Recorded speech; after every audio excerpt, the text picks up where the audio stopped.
fico intrigado quando eu ouço determinadas coisas. Circula pela internet um monte nas redes sociais, tal, e-mails, gente detonando o Bolsa Família.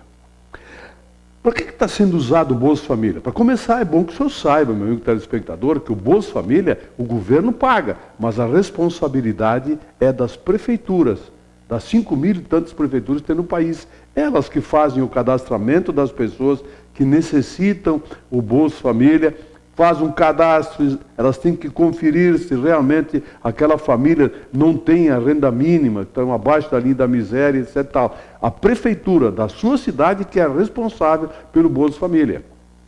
Ali, claro, houve casos, que nem lá em Pelotas, que uma secretária municipal estava recebendo o Bolsa Família. Ela se cadastrou, quer dizer, espera um pouquinho. Canalhas, ladrões e corruptos existem em todos os lugares do Brasil, principalmente no Brasil, em todas as profissões. Né? Mas a responsabilidade do Bolsa Família é das prefeituras. Só recebe o Bolsa Família quem está cadastrado e foi estudado, analisado pela prefeitura da sua cidade. E tem gente que corneteia isso aí. Bolsa vagabundagem. Aí eu fico pensando, peraí, e o Bolsa Banco? Vocês lembram quanto dinheiro foi colocado do dinheiro público, do seu dinheiro, meu amigo, para salvar bancos, entre aspas? Para encher o rabo de dinheiro de banqueiro? Lembra disso? O Proer, lembra do Proer para salvar banco? Você lembra do caso Cacciola, do Banco Marca Fonte Sidan? 1,5 bilhão, 10 mensalões foram dados de graça pelo governo Fernando Henrique, Chico Lopes, Pedro Malan, pro Cacciola. E só o Cacciola foi preso. Se lembra do Bolsa Banco Marca Fonte Sidan? Se lembra do Banco Banestado? 30 bilhões de reais que foram mandados para o exterior pelos amigos do rei naquela época, lá na década de 90? Lembra disso? Se lembra o Bolsa Alimentação? Vários estados, o Rio Grande do Sul não está nisso, vários estados pagando Bolsa Alimentação para os magistrados. Com efeito retroativo, 62 mil reais em média para cada um. Magistrado que ganha 24, 25 mil por mês, Bolsa Alimentação. O cara atravessa a rua, está no seu trabalho. Quer dizer, vou parar para pensar um pouco. Tem o Bolsa Privataria. Você sabe quanto dinheiro foi desviado para a privataria? Ah, tem mais uma. A privataria foi comprada pelos estrangeiros, por gente de fora do país, com financiamento público do BNDES. O Bolsa Privataria. Mas ninguém detona esse tipo de coisa aí. Quer dizer, por favor, estão matando fome de gente com o Bolsa Família. São 20 milhões de reais por ano isso. Quantos 20 milhões, quantos anos nós precisamos matar fome de gente para só dar a privataria tucana? Só o Bolsa Cacciola? Quer dizer, vamos parar para pensar um pouquinho. Olha, quando me mandam esse tipo de coisa pela internet, eu respondo, devolvo. Agora estão enchendo o saco por causa do Bolsa Presidiário. Porque desde 1942, escuta, um imbecil que manda pela internet esses troços, procura te informar melhor, tá? O auxílio reclusão existe em praticamente todos os países do mundo. E no Brasil foi criado em 1942. 1942. E a Constituição de 1988, artigo 201, está lá, escrito. E um detalhe, o Bolsa Reclusão, não é só porque o cara está preso que a família vai receber o Bolsa Reclusão. Ele tem que ter 5 anos de contribuição para o INSS. É feito um cálculo disso aí. Imagina que o cara ganha R$2.000 por mês. 978 é o máximo do Bolsa Reclusão. Quer dizer, é pago para a família quando a família não tem renda. Quer dizer, é uma série de imbecilidades, de idiotices que as pessoas passam adiante. E o detalhe, eu recebo de gente que até eu os tinha como pessoa de mediana inteligência. Mas vocês clicam no computador, repassam imbecilidades atrozes com um objetivo político partidário. Olha aqui, mensalão dos petralhas, que eles chamam de petralhas. E os demotucanalhas, que também têm os seus mensalões, estão arquivados no Supremo Tribunal Federal, esperando que o Joaquim, o paladino da justiça, tire da gaveta para processar essa gente que é desde da década de 90 que está funcionando. Agora, o Superior Tribunal de Justiça tem que julgar o mensalão do DEM, de Brasília. Você lembra aquela mulher pegando dinheiro lá, né, Jaqueline Roriz, aquela história toda dos democratas lá de Brasília? Tem democrata que prega moral, mas, entende? Agora o Superior Tribunal de Justiça desmembra o processo. São 38 indiciados. Eles desmembraram. Um vai ser julgado no Superior Tribunal de Justiça. Os demais vão lá para a primeira instância, porque eles não têm foro privilegiado. Exatamente ao contrário do que fizeram no mensalão dos Petralhas. Lá no Supremo Tribunal Federal, não quiseram nem saber. O Joaquim, todos foram julgados lá em última instância, sem ter o direito que todos nós temos. Eu tenho, o senhor tem, nós tivemos, eles tiveram, porque agora não tem mais, de ter o seu processo julgado desde a primeira instância. Isso é lei, não é eu que estou inventando. Aliás, pergunto a qualquer advogado se ele gostaria de ter sido julgado da forma com que o Supremo Tribunal Federal julgou o mensalão Petralha. Eles gostariam que fosse a mesma coisa que os demotucanalhas agora de Brasília. Foi firmado, está firmado, que não tem o que contestar. É firmagem da mulher recebendo dinheiro, o cara firmou tudo. Mas, enfim, são os tratamentos que se dá graças à politicalha, à politicagem rasteira e imunda que tem no Brasil. Não tem um partido político que não tenha corrupto e ladrão entre eles. Só que resolveram demonizar um único partido político, enquanto os outros, continuam. Quando nós vamos criar juízo, o povo brasileiro, para nós vermos isso e acabarmos com a roubalheira, com a desfaçatez, com os malfeitos de todas as categorias profissionais, porque não escapa uma, não tem uma. Eu quero que alguém me diga, tal categoria profissional não tem corrupto no meio dela. Tem na iniciativa privada, no público, estatal, tem por tudo. Só que nós tiramos, nós não. Uma turma aí tirou para demonizar um partido político. É muita idiotice junta. Vamos mais. O PIB. Vocês estão vendo que a campanha que as grandes redes de televisão e jornalões e revistones estão fazendo para avacalhar com o Brasil? Olha, eu fui a Porto Alegre ontem, tinha que trabalhar lá e acabei ficando do jogo depois. Cara, eu fiquei impressionado de ver o número de caminhões que tem na estrada. Deve estar todos eles devem estar vazios, estão circulando, eles querem gastar gasolina. Os motoristas, as empresas, devem estar de saco cheio, de estar com o caminhão parado por causa da crise, né? Então eles botam o caminhão na estrada para rodar por nada, não transportam carga, não tem nada disso. Meu Deus do céu, eles estão enchendo o saco, porque querem criar uma crise. Por causa de quê? Aumentaram os juros 0,75% em duas pegadinhas do Banco Central. Duas pegadas. Por quê? Vejam quem são os grandes rentistas que recebem renda de aplicação financeira. Aqueles mesmos que aplicam verba de publicidade nesses jornalões, revistonas e grandes redes de televisão. Esse 0,75% que esse governo que está aí concedeu, vão representar mais de 30 bilhões de reais de juros. Para quem? Para eles. Para os donos do Brasil. Querem agora criar outra crise. Eles mesmos, olha, o que estão aumentando o preço das coisas, graças a essa campanha que está sendo feita para desconstituir a economia nacional, é inacreditável. Impressionante. Eles querem porque querem criar uma crise. Agora a indústria, pelo segundo mês consecutivo, tem um crescimento. Não, isso não é bem assim. Vamos ter que esperar um pouquinho para ver, porque não dá para se achar que a indústria está crescendo, tá? Eles são muito engraçados. Eu tenho frouxo de riso ouvindo esses economistas que são contratados e regiamente pagos por essa gente aí para falar merda na televisão e nos jornais e nas revistas, convencendo o povo brasileiro de que nós estamos numa crise.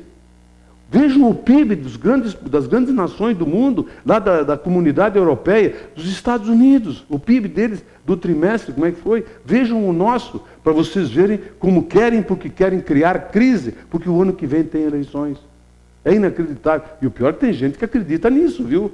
Gente que recebe isso e não vão atrás para se informar, pesquisar, verificar qual é a intenção que tem por trás disso, quem ganha com isso, qual é o objetivo disso, se realmente essa crise existe. Olha, uma revista, eu não vou dar todo o nome dela, é a revista Época, da semana passada, coloca na capa, você está pagando a conta. Aí então eles querem colocar que a classe média está sendo massacrada. A classe média alta, classe A, tal, média A. Está sendo massacrada. Aí botam exemplos. Uma ilustre senhora, citado o nome, a profissão dela, dizendo o seguinte, que a renda familiar dela é 15 mil reais. E que ela gastava 800 reais por mês no salão de beleza. Agora, para controlar um pouco, porque ela está gastando muito, está tendo problema, ela começou a se maquiar em casa. Cara, eu juro para vocês que a revista publicou isso. Está escrito ali. Tem outro que aí era também uma outra profissão, tá? Ela tem 2 filhos, teve que tirar os filhos da escola privada para botar em escola pública. Ganhando 15 mil reais por mês, ela põe os filhos na escola pública. O que sobra para os pobres, então? Para as classes Y, Z, por exemplo? Qual é a escola que eles vão botar os filhos? Se essa gente que ganha 15 mil por mês, estão botando o filho em escola pública. Estão entendendo a que ponto chega a imbecilidade das coisas? Eles acham que todo mundo é idiota. Eles publicam as coisas. Acham que todo mundo é idiota, gente. Bom, leio. Vale a pena ler as revistonas e os jornalões e acompanhar os comentários dos economistas que são contratados pelas redes de televisão para ir lá e tentar, de qualquer forma, criar uma crise. E aumentar os juros, né? Eles precisam disso. Por quê? Porque o ano que vem tem eleições. E eles precisam justificar os investimentos de publicidade. Aliás, eu até não entendo como é que o governo gasta tanto dinheiro nesses jornalões, revistonas e redes de televisão em publicidade, divulgação do que o governo faz. Impressionante. Mas, enfim, RS 122. A empresa gaúcha de rodovias, que está sendo chamada de cabide de empregos, eles esquecem do DAIR, né? O DAIR tem 1.480 funcionários, vai contratar mais 100 agora no regime de urgência, num projeto do executivo, do prefeito, do governador Tarso Genro. Deles, 75 são engenheiros, 10 engenheiros de estrada. Eu pergunto, mas peraí um pouquinho, para quê? Para fazer sinalizações como nós temos nas rodovias, eles chegarem lá, os engenheiros, dizem, olha, isso aqui tem que ser assim, assado. Aí você vê locais onde é permitido a ultrapassagem, mas que a lógica diz que é absolutamente irracional ultrapassarem naqueles locais. Já outros, onde a ultrapassagem ela é perfeitamente possível, é proibido. Quer dizer, não precisa contratar engenheiro para isso aí. Pega motoristas experientes, eles vão dizer isso para os governos de graça. Mas, enfim, a EGR sinalizou a RS 122, lá de Portão, até aqui São Vendelino, porque a gente não tem subido ali para Farroupilha, né? Está perfeitamente sinalizada, buracos tapados. A EGR, o cabide de empregos, o DAIR, que deveria ter feito isso há 20 anos quase, depois que começou a ser pedagiado essa rodovia, não fez. O DAIR agora, sabe o que o DAIR está fazendo? Ontem, inacreditável. Ontem à tarde, não tem mais hora do pico aqui, entre Bento e Carlos Barbosa, não tem hora do pico. Sempre o trânsito é intenso. Ontem de manhã, ontem pela manhã, 9h30, estava bloqueada a rodovia. Era um sentido ia e outro parado. Aí liberaram de um lado e ia para o outro. Cristo, façam isso das 11 da noite às 5 da manhã.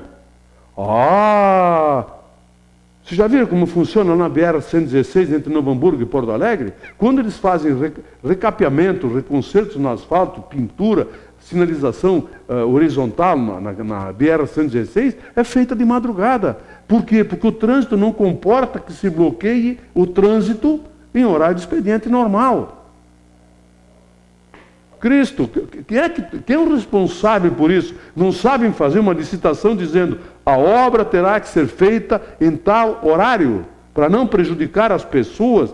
Tem gente que se programa e não consegue atingir porque o trânsito é intenso e porque esses gênios da lâmpada maravilhosa bloqueiam o trânsito para conserto. Tem que consertar, sim. Usem o horário adequado. Aliás, aqui em Bento, a prefeitura também faz isso. Bloqueia ruas para pintar, faz segurança. Para com isso, pode pintar de noite, dispensa os caras de dia.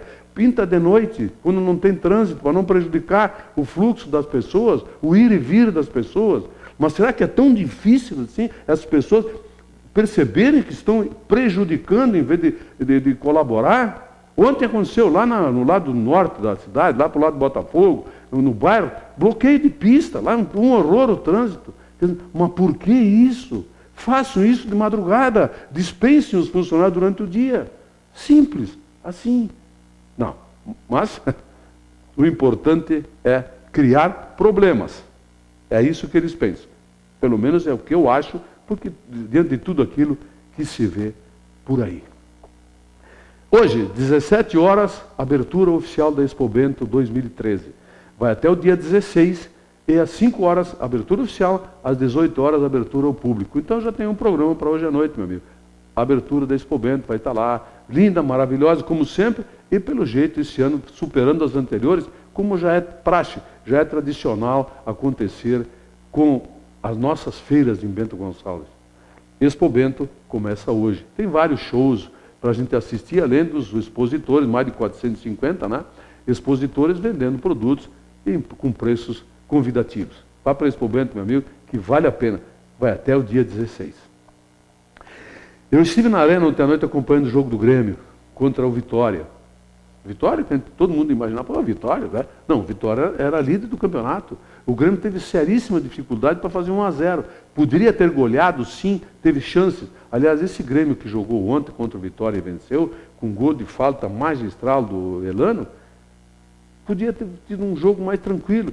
Mas ontem o Grêmio teve vontade, teve atitude. Ontem o Grêmio foi um time de futebol. Não foi um time de aqueles que se acham astros, tocando bolinha, papai. Não, o Grêmio me animou. O Grêmio de ontem me animou. Acho que dá para encarar o Atlético Mineiro lá domingo, sim, dá. E quem sabe, né, a gente começar a pensar mais seriamente em algo melhor para o Grêmio de 2013. Já o Internacional empatou com a Portuguesa lá em São Paulo, empate fora de casa. Está certo que a Portuguesa estava com 10, aí jogou mais da metade do segundo tempo com 10. Mas um time jogando com 10 não significa que obrigatoriamente vai ser derrotado. Foi um empate fora de casa. Eu acho que é um bom resultado do Internacional contra a Portuguesa, sem dúvida. Até porque a Portuguesa é uma toca do Grêmio e do Internacional. Domingo, o Grêmio joga com o Atlético. Depois do jogo da seleção, a seleção brasileira joga contra a França. Domingo na Arena do Grêmio às 16 horas. 6h30 da tarde o Grêmio joga e no sábado à tarde, às 4h20 da tarde, o Internacional enfrenta o Cruzeiro lá em Minas Gerais.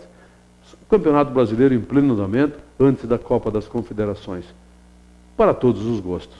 Muito obrigado, sua audiência, amigo. Eu volto amanhã.